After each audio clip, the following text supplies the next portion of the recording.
Selamat datang di channel Syiar Kalam FM. Bismillahirrahmanirrahim. Assalamualaikum warahmatullahi wabarakatuh. Alhamdulillah wassalatu wassalamu ala habibina wa syafi'ina rasulillah wa ala alihi wa sahbihi wa man walah wattaba'a hudah wa ba'd. Allahumma akhrijna min dhulumatil wahm wa akrimna binuril fahm waftah alaina bima'rifatil ilm wa sahil akhlaqana bil hilm waj'alna mimman yastami'una al-qawla fayattabi'una ahsanah. Subhanaka la ilma lana illa ma 'allamtana innaka antal alimul hakim wa la hawla wa la quwwata illa billahil aliyyil azim. Allahumma 'allimna ma yanfa'una wa zidna ilma wa ba'd. Terakhir kita membahas tentang sifat jujur. Allah Subhanahu wa taala sudah membenarkan para nabi dengan mendatangkan mukjizat. Mukjizat, kalau saya tanya, apa itu bukti kenabian? Jawabannya adalah mukjizat. Apa itu mukjizat? Sesuatu amrun, pengertian lainnya nih. Amrun, mau tulis di samping bukunya. Famuqsida bihi idharu, saya nggak akan nyuruh kamu nulis ya. Idharu sidqi man idda'a ar-risalah awin nubuwah. Amrun qusida bihi idharu sidqi man idda'a an-nubuwah awir risalah. Man idda'a an-nubuwah.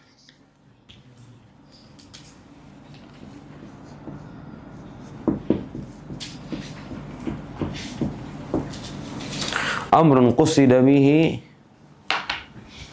idharu sidqi man idda'a an-nubuwah. Sesuatu yang dimaksudkan untuk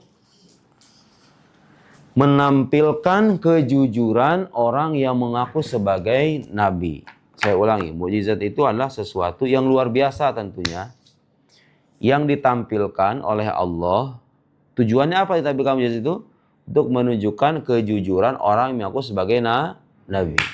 Karena itu, karena Allah sendiri sudah membenarkan, mustahil Nabi itu berbuat bohong dengan pengakuannya. Kalau seandainya Nabi itu berbohong, bagaimana konsekuensinya? Kalau Nabi itu berbohong, itu sama saja dengan memungkinkan kebohongan kepada Allah. Dan itu mustahil. Selesai. Sekarang kita akan membahas bukti wajibnya sifat amanah. Amanah itu artinya apa? Sekali lagi. Terjaga dari, inilah yang membedakan akidah Islam tentang kenabian dengan akidah dalam umat agama lain. Dalam agama lain itu nabi itu mungkin berdosa. Bahkan di kitab suci umat agama lain itu ada peristiwa-peristiwa yang menunjukkan bahwa nabi itu melakukan dosa. Dosanya dosa besar lagi. Mabuk misalnya. Dalam agama kita tidak ada ajaran semacam itu. Nabi itu tersucikan dari dosa-dosa. Kenapa? Alasan sederhananya. Karena apa Sofi? Saya pernah jelaskan kenapa Nabi itu harus tersucikan dari dosa. Kenapa? Karena mereka, dengerin, ini jelasan sederhana. Iya, karena mereka adalah teladan bagi umat manusia yang lain. Seandainya Nabi pernah berdosa, nanti kaumnya akan punya alasan. Kamu juga pernah ngelakuin kok kayak begitu, iya nggak? Kamu sendiri ngelakuin kok begitu. Nanti mereka akan punya alasan untuk menolak. Karena itu, para nabi, para rasul yang menjadi utusan Allah Subhanahu wa taala harus terjaga dari dosa-dosa. Sekarang kita akan baca alasan yang diberikan oleh Imam Sanusi rahimahullah. Bagaimana penjelasannya kata Imam Sanusi di halaman berapa?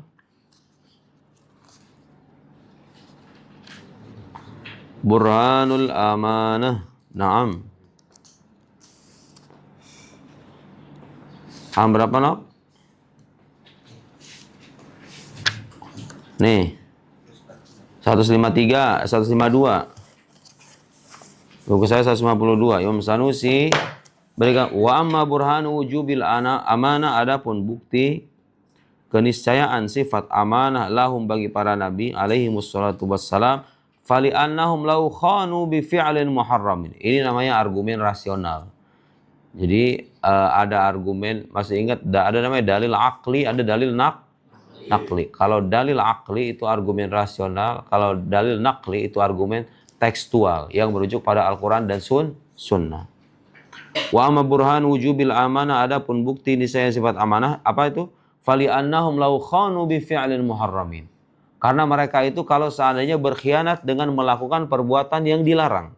Misalnya minum khamar. Seandainya Nabi itu melakukan perbuatan terlarang, apa jawabannya Mas Sanusi? Au makruhin atau makruh.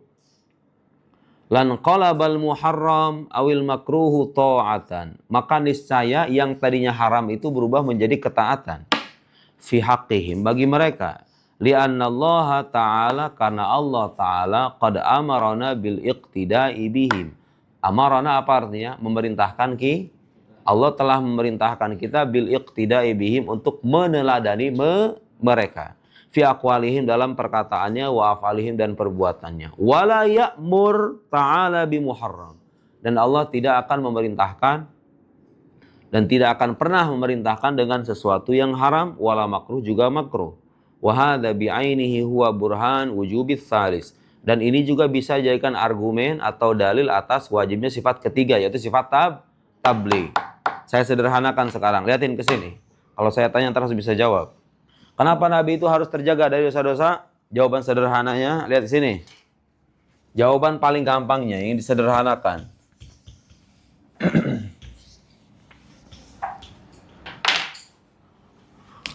Kalau Nabi, nih dengerin. Kalau Nabi berbuat dosa, apa konsekuensinya?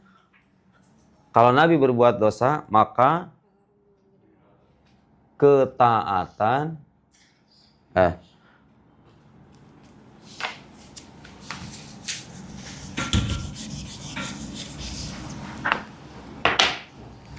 keharaman akan berubah menjadi Kenapa bisa begini? Kenapa bisa begini? Karena Allah memerintahkan kita untuk mengikuti mereka. Nih dengerin nih. Ini kata kuncinya nih. Allah itu tidak memerintahkan kita yang haram, benar gak? Innallaha la ya'muru bil fahsya. Kata Al-Quran begitu. Allah tidak memerintahkan keburukan. Jadi ingat, Allah tidak memerintahkan keburukan. Dan Allah memerintahkan kita mengikuti para nabi. Berarti kalau saya nabinya berbuat dosa, apa konsekuensinya? Kita seolah-olah diminta untuk berbuat dosa. Dengan demikian, keharaman yang tadinya haram, yang tadinya dosa ini akan berubah menjadi ketaatan. Paham nggak? Sekarang masuk akal nggak? Ada, kalau ketaatan itu diizinkan apa enggak? Ketaatan dalam diizinkan nggak? Diizinkan. Kalau keharaman diizinkan nggak?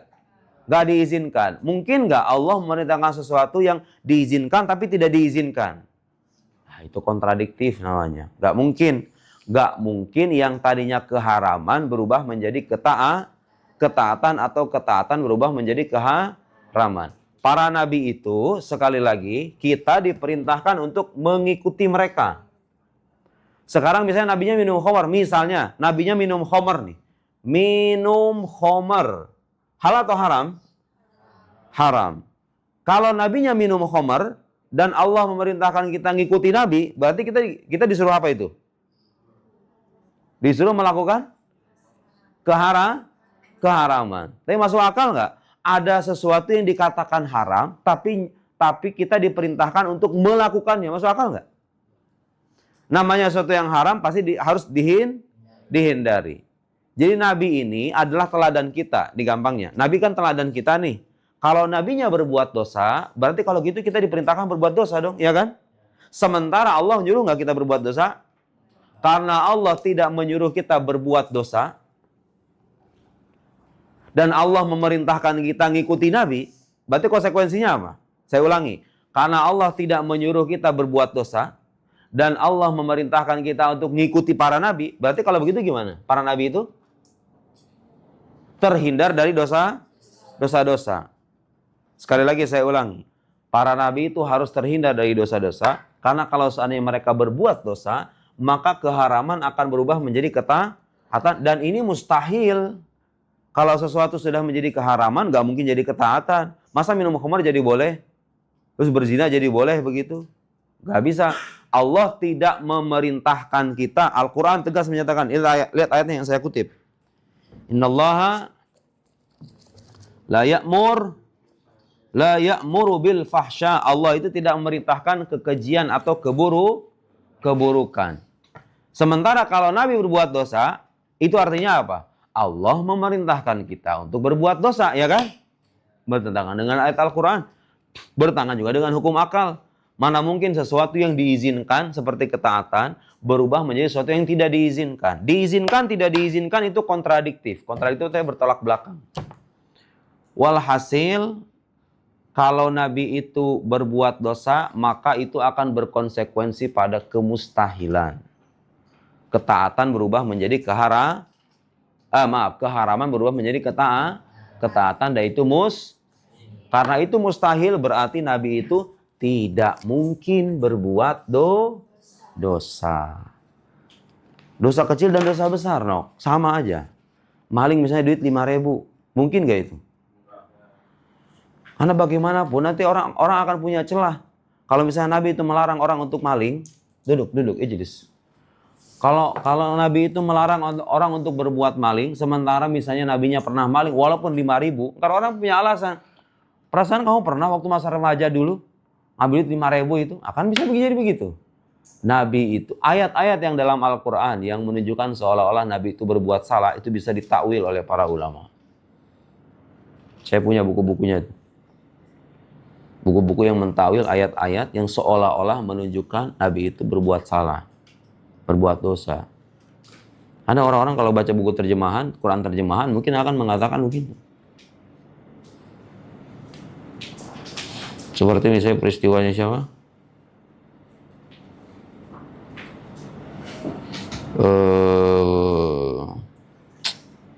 Allahumma sholli ala sayyidina Nabi Musa alaihissalam yang dikisahkan dalam Al-Quran itu. Fawakazahu Musa wakaza. Jadi pernah itu ada terjadi pertengkaran antara Bani Israel dengan sosok yang lain. Kemudian Nabi Musa membela dari kalangan Bani Israel. Kemudian laki-lakinya itu dijorokin gitu loh, sampai mati. Nabi Musa itu kan kuat, dijorokin doang sampai mati. Berarti itu kan Nabi membunuh dong? Enggak, bukan membunuh. Nabi Musa tidak membunuh. Jadi wakaza itu, ungkapan wakaza itu bukan dalam arti nonjok dengan keras begitu. Jadi kayak orang lagi berantem, misahin, ngerti nggak? Misahin doang. Tapi ya mungkin sudah ajalnya, bukan Nabi Musa itu membunuh. Jadi Nabi Musa itu melerai pertikaian dua orang. Tiba-tiba kemudian yang satu terjorokan begitu. Biasa kan kamu juga kalau berantem kayak gitu kan, ya nggak? Kalau teman kamu berantem kayak gitu kan, udah. Kayak gitu kan? Oh, orang itu menjemput ajalnya mungkin saat itu mati. Orang yang nggak tahu mungkin akan memahami, oh, kalau gitu bisa membunuh dong. Enggak, bukan membunuh. Ada tawilan para ulama, ada. Ya, orang kayak kamu cukup percaya dulu aja lah. Ini untuk pemula kan, nanti baru untuk menengah, untuk level ke sana, baru nanti kita bahas. Nabi Adam alaihissalam, dosa nggak itu? Nabi Adam itu ketika makan buah terlarang, yang dilarang itu dosa apa enggak? Enggak, Nabi Adam itu dalam keadaan lupa. Fanasiya walam najillahu azma. Kata Allah, kami tidak menjumpai azma, niatan dari Nabi Adam untuk makan buah terlarang itu. Jadi Nabi Adam itu lupa. Memakan buah terlarang itu bukan dalam konteks membangkang perintah Allah, tapi beliau lupa. Orang lupa terhitung dosa apa enggak? Enggak. Nabi Adam. Tapi secara zahirnya itu kemaksiatan kan? Tapi bukan kemaksiatan. Karena Nabi Adam itu melakukan dalam keadaan lupa. Apalagi sekarang begini, kalau misalnya Nabi Adam itu memang sudah disetting sejak awal sama Allah itu. Karena kalau Nabi Adam di surga, kamu nggak bakal ada, ya nggak? Kalau Nabi Adam itu tidak memakan buah terlarang itu jadi pelajaran berharga bagi para anak cucu keturunannya. Kalau misalnya berdosa, artinya lalai dari perintah Allah atau melakukan sesuatu yang dilarang, meskipun dalam keadaan lupa, kita kembali kepada Allah. Nabi Adam di antara doanya yang diajarkan dalam Al-Quran apa? Hah? Apa di antara doanya? Rabbana zalamna anfusana wa illam taghfir lana wa tarhamna lanakunanna minal khasirin. Hikmahnya Nabi Adam makan buah terlarang itu apa? Muncullah izlal, muncul Jaris, muncul Okta, anak cucu keturunannya, muncul saya. Coba kalau itu nggak dimakan, apa yang terjadi? Ya kita nggak bakal ada. Nggak bisa menikmati sorga. Kamu lebih milih mana? Milih jadi benda mati yang tidak punya gerak, tidak punya kehendak, tidak punya pilihan, tidak akan merasakan kenikmatan apapun, atau menjadi manusia merdeka punya pilihan dengan resiko nanti kalau misalnya jadi orang durhaka ada neraka, kalau jadi orang taat dapat sorga, abadi lagi di sorga. Pilih mana kamu Izlal? Pilih jadi benda mati? Enakan jadi kayak kita lah. Jadi kayak kita bisa merasakan nikmatnya, oh makan tuh enak ya. Oh tidur tuh enak. Oh kemudian kita bercengkrama, main tuh terasa enak. Berfantasi, kemudian berekreasi. Ternyata nikmat, bisa menikmati hidup secara lebih berbeda ketimbang makhluk-makhluk yang lain. Belum lagi kalau beneran taat, nanti dimasukin ke surga, abadi lagi di surganya. Jadi walhasil Nabi tidak mungkin melakukan dosa dengan alasan yang tadi saya sebutkan. Karena kalau Nabi berbuat dosa, sekali lagi keharaman berubah menjadi ketaatan. Dan itu mustahil. Karena Allah tidak menyuruh kita berbuat haram atau berbuat dosa. Begitu juga beliau mengatakan, ini juga dalil bisa digunakan untuk membuktikan sifat yang ketiga, yaitu sifat tabligh. Apa artinya tabligh? Nabi itu menyampaikan risalah. Kalau Nabi tidak menyampaikan risalah, itu adalah sebuah dosa.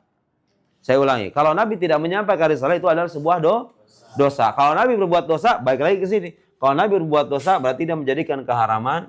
Keharaman akan berubah menjadi ketaatan, dan ini mustahil. Jadi bukti sifat tabligh adalah bukti dari sifat amanah itu sendiri. Karena kalau Nabi tidak tabligh, tidak menyampaikan risalah, maka Nabi itu berbuat dosa. Nabi berbuat dosa mustahil, karena kalau begitu keharaman berubah menjadi ketaatan. Sesuatu yang diperintahkan menjadi sesuatu yang dilarang menjadi sesuatu yang diperintahkan, dan itu mustahil. Terakhir ada sifat namanya fatona. Saya udah bilang bahwa sifat fatona, cerdas itu, Imam Sanusi tidak menyebutkan, bukan berarti tidak diwajibkan untuk diimani. Tapi sifat itu sudah tercover itu tercakup di dalam 3 sifat yang kita sebutkan. Nabi misalnya diperintahkan untuk menyampaikan risalah, dan Nabi itu pasti menyampaikan. Kira-kira kalau nggak punya kecerdasan bisa nggak menyampaikan? Nggak mungkin. Jangan sekelas Nabi, sekelas dai aja. Dai yang suka ceramah-ceramah itu, kalau misalnya nggak punya kecerdasan, bisa ceramah nggak? Nabi diperintahkan untuk menyampaikan risalah Tuhannya, udah pasti otomatis dia adalah sosok yang cerdas. Man adzkal khalq, siapa manusia yang paling cerdas? Ada sebagian orang bilang, oh para ilmuwan. Yang lain bilang itu para filsuf. Ada yang mengatakan Einstein. Einstein itu adalah ilmuwan paling cerdas, manusia paling cerdas di muka bumi. Jawaban yang benar bagi orang beriman apa? Manusia paling cerdas di zamannya dan sepanjang zaman itu adalah para nabi. Kenapa harus begitu? Coba kamu lihat. Seandainya nih ya, ada nabi kecerdasannya di bawah umatnya. Misalnya IQ nabi ini 75, terus ada umatnya yang IQ-nya 95. Apa coba yang akan terjadi? Nanti ketika Nabi ini berdialog dengan umatnya, menyampaikan ajaran, dia mengkritik, dia protes, dia mencari celah untuk menyalahkan. Apa yang terjadi? Kalah debat nggak kira-kira sama umatnya? Nabi IQ-nya 75, yang ini 100 misalnya. Bisa kalah debat nggak? Apa yang terjadi kalau kalah debat? Ditinggalkan risalahnya, ya kan? Karena itu Allah akan menutup segala celah kepada orang-orang kafir ini untuk mencari alasan-alasan yang bisa menjatuhkan Nabi. Nabi itu fisiknya pun, nih, Nabi tidak mungkin seorang Nabi punya fisik yang cacat. Kenapa? Karena kalau Nabi punya fisik cacat, orang akan punya alasan. Aku nggak mau ikut kamu. Aku nggak suka sama badan kamu. Ya nggak? Nabi nggak mungkin bawa badan. Nggak mungkin bawa badan, kenapa? Karena banyak orang di luar sana nggak mau dengerin omongan orang kalau orang itu bawa badan. Ya nggak? Nabi mustahil punya bawa badan. Nabi mustahil punya penyakit yang bisa menular. Seperti apa misalnya? Kalau di zaman modern ada penyakit AIDS, ada COVID, atau apalah semacamnya. Penyakit menular mustahil bagi Nabi. Saya pernah bilang bahwa kisah yang berkaitan dengan Nabi Ayub. Nabi Ayub itu intinya diuji dengan penyakit yang keras. Tapi bukan penyakit yang saya bikin orang jijik. Enggak, itu cerita, itu dongeng, itu Israiliyat. Penyakitnya Nabi Ayub itu bukan penyakit yang membuat orang lain jijik. Cuma beliau penyakitnya keras. Allah alam penyakitnya apa. Yang jelas bukan penyakit kulit sampai bikin katanya muncul belatung, kemudian orang sampai merasa jijik dengan penyakitnya, itu dongeng, itu Israiliyat, kabar-kabar yang datang dari orang-orang Yahudi zaman dulu, masuk ke dalam kitab-kitab, sebagian kitab tafsir atau kitab-kitab sejarah begitu. Itu ditolak oleh para ulama. Karena itu bertentangan dengan kenabian. Nabi itu mustahil memiliki penyakit menular, kenapa? Karena Nabi itu utusan Allah, tidak terlahir dari diri mereka kecuali kemanfaatan. Kalau mereka punya penyakit menular, artinya apa? Mereka menjadi sebab kemudorotan. Menjadi sebab keburukan dan kerugian bagi orang lain. Mustahil. Kalau Nabi punya penyakit menular, artinya apa? Nabi menjadi penyebab terlahirnya kemudorotan bagi orang lain. Sementara seharusnya utusan Allah itu tidak melahirkan kecuali hal yang bermanfaat. Nabi juga mustahil punya, tadi saya bilang, perawakan yang tidak. Makanya Nabi itu sudah pasti itu. Secara fisik udah pasti mereka itu nggak cacat. Cuma nanti berderajat, ketampanan Nabi itu berderajat. Tapi kalau mereka punya cacat, itu mustahil, kenapa? Karena itu bisa menjadikan celah orang untuk mengingkari risalahnya. Jadi kita sebagai orang beriman wajib mengimani Nabi itu punya sifat kesempurnaan yang layak dengan status mereka sebagai manusia pilihan Allah. Mereka berbeda dengan kita. Nabi menerima wahyu, kita menerima wahyu? Enggak. Kalau orang awam menerima apa istilahnya? Kalau Nabi menerima wahyu. Nabi bisa melihat malaikat, no? Dan melihat malaikat itu bukan perkara yang ringan. Kenapa? Karena malaikat dengan kita itu secara wujud berbeda. Mereka makhluk halus, makhluk gaib maksudnya. Beda alam. Beda alam, beda asal penciptaan. Beda secara wujud gitu loh antara kita dengan malaikat. Para nabi diberikan kekuatan untuk menjumpai makhluk-makhluk itu. Kata guru saya itu begini. Seandainya itu malaikat bisa kelihatan di jalan-jalan. Seandainya, ini mah seandainya. Orang, kamu habis selesai salat, Allahu Akbar, Assalamualaikum, Assalamualaikum. Malaikat Israel datang. Itu jangan malaikat Israel deh. Malaikat-malaikat yang biasa menjaga, malaikat-malaikat yang ada di samping kita ini nih. Kan ada malaikat di samping kita ini. Yang mengawasi dan mencatat amal perbuatan kita itu. Ada di samping ini. Ada masalah. Malaikat di sini ada. Di sini juga ada. Ada masalah. Kalau mau sapa. Kalau kamu merasa nggak punya teman, kamu salah. Ada teman kita itu berdua di sini. Ngerasa nggak kamu? Coba bisa dilihat nggak? Kalau salah. Ada, tapi sebenarnya ada. Sebenarnya ada. Seandainya kita dikasih kemampuan melihat, kita bisa mati di tempat katanya. Saking apanya itu? Saking beratnya, penglihatan semacam itu nggak akan kuat manusia kayak kita itu. Jangankan kita, wali besar pun, yang hatinya bening, yang keimanannya beda sama kita levelnya, gak ada manusia dikasih kesempatan ngeliat malaikat itu. Jadi wali-wali besar, Syekh Abdul Qadir Jilani, Syedil Badawi, Syekh Amr Rifai, Ahmad Tijani, Abul Hasan Syazili, wali-wali besar itu. Imam Qushairi, Imam Malik bin Dinar, Ma'rufil Karhi, wali-wali besar itu, mereka nggak ada dalam episode kehidupannya bisa melihat malaikat. Hanya segolongan manusia yang Allah berikan kemuliaan melihat malaikat itu, yaitu para nabi. Jadi jangan pernah punya keyakinan Nabi itu sama dengan kamu. Nabi itu sama manusia kayak kita. Ya benar manusia. Saya mau nanya sekarang. Mutiara dengan batu kali itu sama-sama batu bukan? Batu bukan itu? Tapi ada nggak orang berakal yang menyamakan mutiara itu sama aja dengan batu kali? Ada nggak? Nah, itu perumpamaannya kayak gitu. Nabi itu ibarat mutiara, kita ini batu kali. Ngerti nggak? Sama-sama batu kan? Nabi manusia bukan? Manusia. Bukan malaikat, bukan jin. Nabi itu manusia dari golongan kita. Kita manusia, ya. Tapi kamu gak akan pernah bisa menyamakan derajat kita, level kita dengan mereka. Batu kali itu yang tiap hari diinjak-injak. Gak mungkin harganya sama dengan batu berlian, batu mutiara yang berharga dari berbagai sisinya. Jadi kita dengan Nabi sama-sama manusia, ya. Tapi mereka itu manusia tidak seperti manusia. Paham gak? Sebagaimana mutiara itu batu, tapi tidak seperti batu yang lain. Itu akidah kita untuk para nabi. Wallahu a'lam bissawab. Subhanakallahumma wa bihamdik asyhadu an la ilaha illa anta nastaghfiruka wa natubu ilaik. Shallallahu ala sayyidina Muhammad wa ala alihi wasallam. Assalamualaikum warahmatullahi wabarakatuh.